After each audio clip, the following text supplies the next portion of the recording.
Bupati Banjarnegara Budi Sarwono ditetapkan tersangka oleh Komisi Pemberantasan Korupsi, KPK, pada Jumat, tanggal 3 September tahun 2021.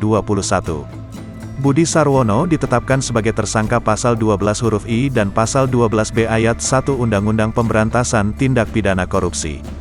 Dengan telah dilakukannya pengumpulan berbagai informasi dan data yang kemudian ditemukan adanya bukti permulaan yang cukup, KPK melakukan penyelidikan dan meningkatkan status perkara ini ke penyidikan pada bulan Mei tahun 2021, dengan menetapkan tersangka BS, Budi Sarwono, ujar Ketua KPK Firly Bahuri.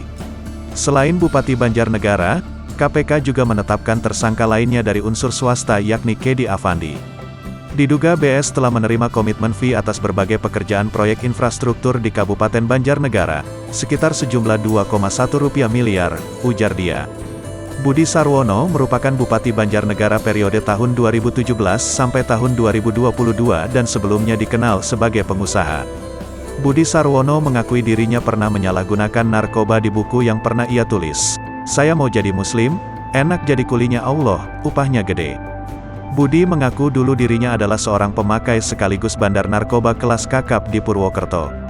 Terakhir, Budi Sarwono sempat membuat kontroversi karena salah menyebut Menko Marinvest Luhut Binsar Panjaitan dengan sebutan Luhut Penjahit dalam sebuah wawancara. Salah sebut nama itu kemudian menjadi kontroversial lantaran Panjaitan merupakan nama salah satu marga Batak.